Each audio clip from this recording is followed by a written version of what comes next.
Fala pessoal, tudo bom? Aqui quem fala é o Matias, sejam bem-vindos a mais um vídeo. Eu queria agradecer a todo mundo que assistiu os últimos dois vídeos e que comentou. E se você tá chegando agora no canal, dá um like aí, se inscreve por favor, seria muito massa. Bom, nas últimas semanas eu fiz aquele vídeo falando sobre arte e um amigo meu veio comentar comigo que ele tem muita gente que ele conhece que tá meio que se recusando a consumir qualquer tipo de arte, em cinema, música, qualquer coisa que seja, porque elas meio que dão a entender que outras pessoas já consumiram a arte e já mastigaram a arte para entregar a opinião direta para ela. Quando eu estava escrevendo o roteiro do último vídeo, eu lembrei um pouquinho do Walter Benjamin, né, a arte na época da reprodutibilidade técnica, onde ele comenta que existe um certo decaimento das barreiras para se fazer arte e que com isso a gente começou a criar obras que são insinceras e ele fala que são sem aura, né? O Altinho, ele argumenta que sem essa autenticidade, sem o valor ritualístico da produção da arte, tudo vai acabar perdendo o valor artístico para só ter valor de exposição, né? Onde só vale a pena a distribuição, a propaganda, a venda e o lucro gerado por uma obra. Muita gente interpreta isso falando que a arte é só aquilo que tem alto valor de produção e que está anexado a uma forma de produção meio rebuscada, sabe? Ou seja, filmes com verbas estratosféricas, os livros que são de autores consagrados e tem enorme tiragem, álbuns de artistas que têm anos de carreira, arte plástica de pintores conhecidos ou de que tem valores inestimáveis. A gente vê no cinema, né, em especial o cinema de grande público, uma queda vertiginosa na paciência da crítica e, em alguns casos também, o povo nem dá mais o benefício da dúvida, né?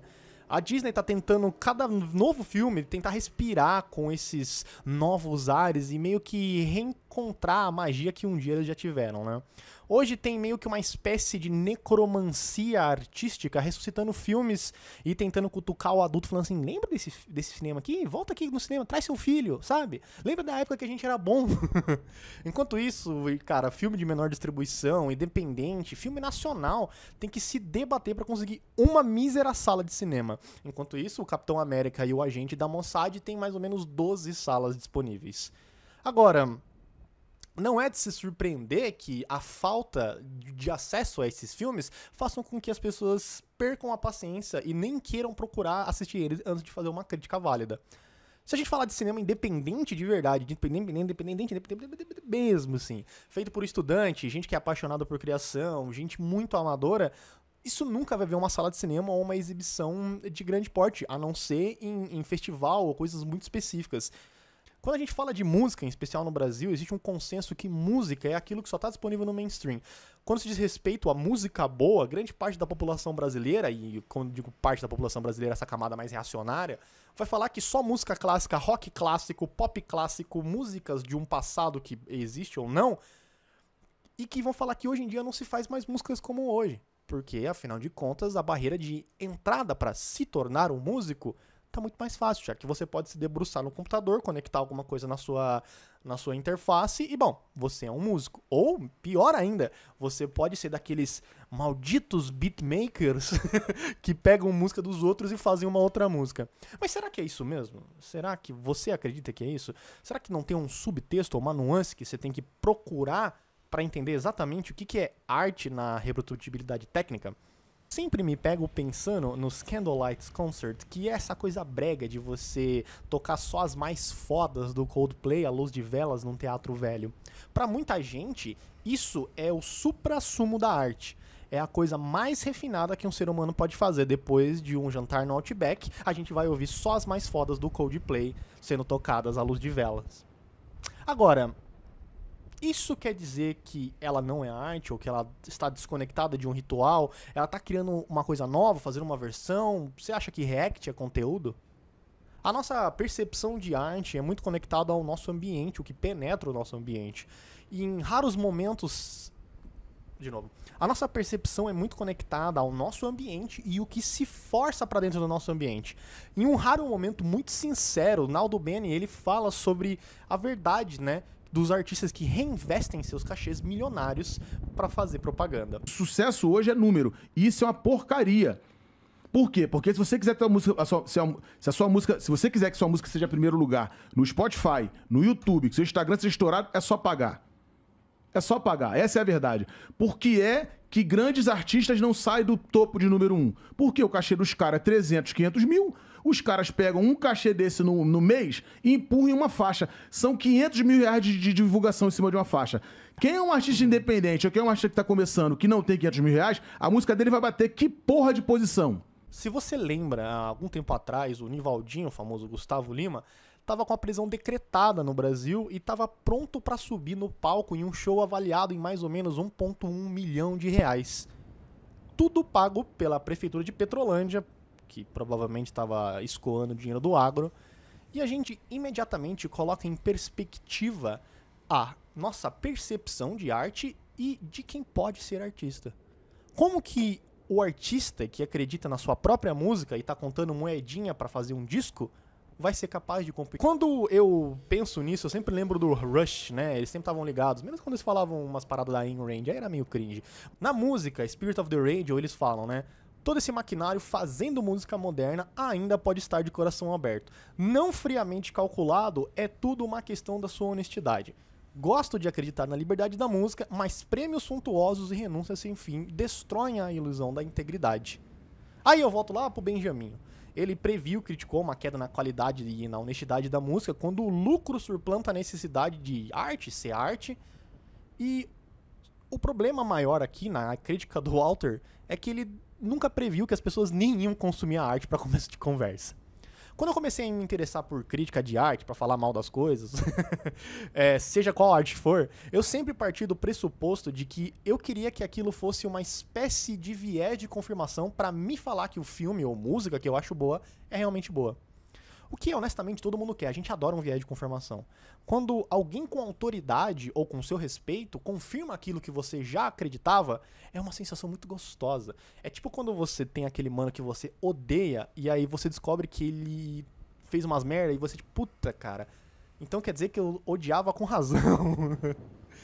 Como citei no vídeo passado, além do trabalho do crítico ser de criticar, ele, como uma pessoa que às vezes é estudado, ou às vezes entende, não precisa ser estudado no sentido técnico, tá? Mas é uma pessoa que conhece aquilo que ele tá falando. Ele consegue trazer umas visões novas para aquilo que é consumido, em grande parte só para entretenimento. Quando você pega um crítico de cinema que tá falando pra você também de estrutura de cena, tá falando pra você de câmera, tá falando pra você de trabalho de fotografia, ou um músico que tá falando da tecnicalidade, da produção, da masterização de uma música, você começa a ver novas fronteiras da crítica, sabe? Que não fica só no é bom, é. Quando a gente tá falando de trabalho teórico, técnico também, coisa de alto nível, a crítica também se torna importante, porque muita linha de pensamento moderna, muita crítica, muita filosofia que a gente tem hoje em dia, de compreensão do mundo, vem de crítica.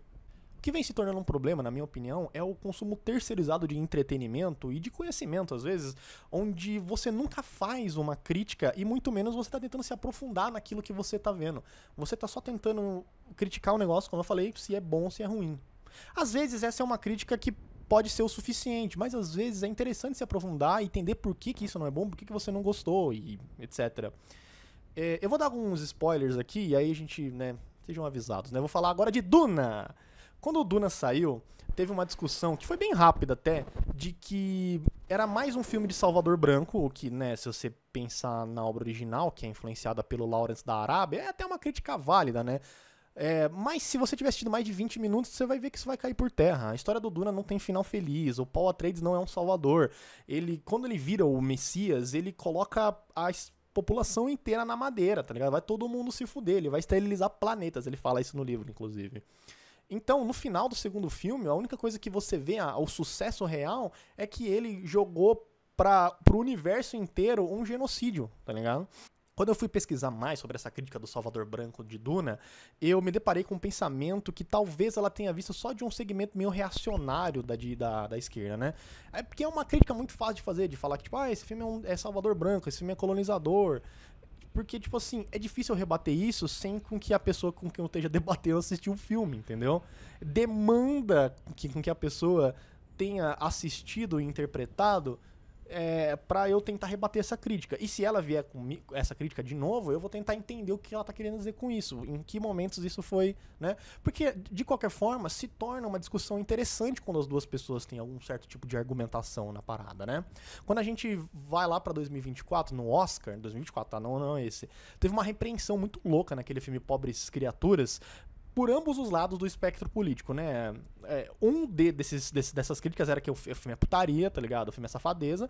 E o outro tá falando que, tipo, tá colocando a mulher num papel de instrumento que só serve pra sexo, sabe? E, cara, assim, uma crítica tá enganada, não é só putaria. E o outro tá falando que, tipo assim... mas esse filme tá reproduzindo essa ideia que a mulher é só um objeto. Cara, não, o filme não reproduz isso. Os personagens do filme reproduzem isso justamente como uma crítica, entendeu? A profundidade do próprio Criaturas não fica só na exibição do sexo como sexo, tá? Tem toda uma análise sobre o que a sociedade espera da mulher. Ele denuncia de uma forma espetacular, não no sentido de, incrível, mas de uma forma espetacularizada, como a liberdade feminina incomoda a sociedade. Quando se trata de uma mulher, tudo que ela aprende é repreendido. Tudo que né, ela faz é motivo para correção. Não é para ser fidedigno à realidade. Afinal, é um filme e não é para passar por todas as causas e causalidades. O filme não está se propondo a isso. E obrigado, meu amor, por ter me ajudado a escrever essa parte. Existe novamente uma barreira entre o pensamento crítico e o pensamento do crítico, tá? Aqui. Com a ideia de que todos nós temos a necessidade de termos opinião sobre tudo, inclusive sobre aquilo que a gente não consome ou a gente não tem interesse, porque é muito diferente você opinar sobre algo que você não domina. Não tem problema. Agora, se você não tem o contexto básico para entrar numa discussão sobre aquilo, você só vai criar uma enxurrada de crítica embalada a vácuo em 240 caracteres ou em um vídeo de 1 minuto. Que aí vai tornar possível que outras pessoas se informem e se baseiam nas suas críticas embaladas a vácuo. E é engraçado, porque eu mesmo já tive essa posição quando Crepúsculo se tornou uma obra muito famosa. Porque durante a crescente da popularidade, eu, né, como no auge da minha intelectualidade adolescente, tinha que ter uma opinião sobre Crepúsculo. Mas eu não ia assistir porque, cara, eu não queria gastar meu tempo assistindo Crepúsculo. Agora, eu tinha que falar alguma coisa. Só que eu tinha que falar mal, porque ele ia contra o que eu acreditava. O que eu acreditava. Agora, sim, eu vi Crepúsculo depois de 20 anos? Vi, cara, mas assim, gostei? Não, porque é uma ficção sensual pra mormon de pau mole, sabe? Mas, de novo, eu me dei a oportunidade e a capacidade de formar uma opinião crítica e destrinchar os motivos que eu ter desgostado daquilo. Ao mesmo tempo, eu aprendo alguma coisa com a construção dessa minha crítica. Porque, de novo, eu vou rebater ela com outros críticos e etc.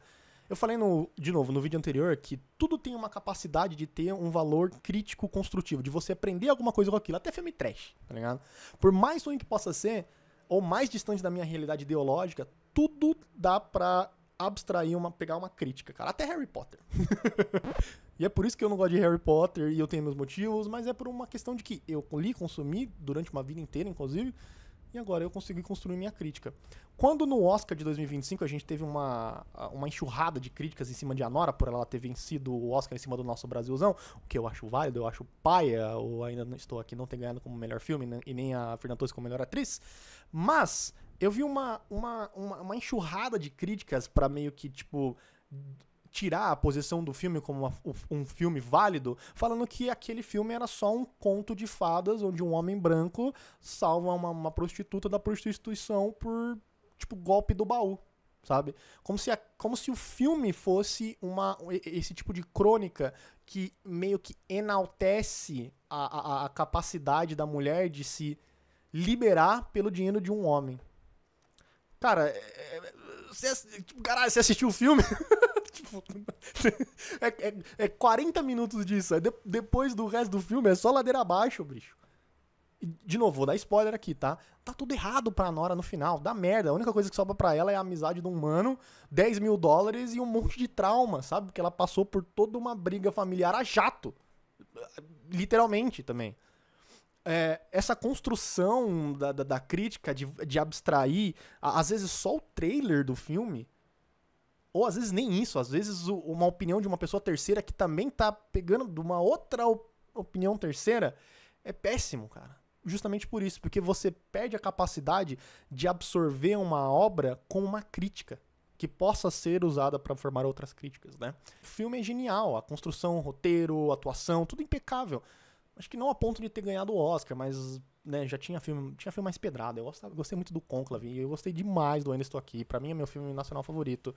Só que, assim, o filme é muito mais que a indicação e a vitória dele no Oscar. Ele não é uma peça num jogo pra ganhar Oscar só, sabe? Ele é um filme, ele é uma obra de arte. E eu entendo que não é da forma mais realista que esse filme apresenta os problemas dele, né? Não fica falando da vida detalhada de uma profissional de sexo.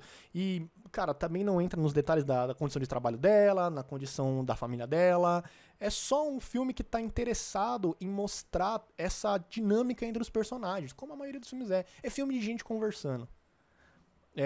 Não tem nenhuma peculiaridade, não fica mostrando a vida dela como sendo uma vida fodida, não sei o que, ela só se lasca, ela sofre abuso dos clientes, do chefe. A única coisa que tem ali, tipo assim, é a rivalidade entre as meninas, sabe? Essa coisa. E tá errado em ser só isso, de jeito nenhum. O filme só pode fazer o que ele tá se dispondo a fazer, sabe?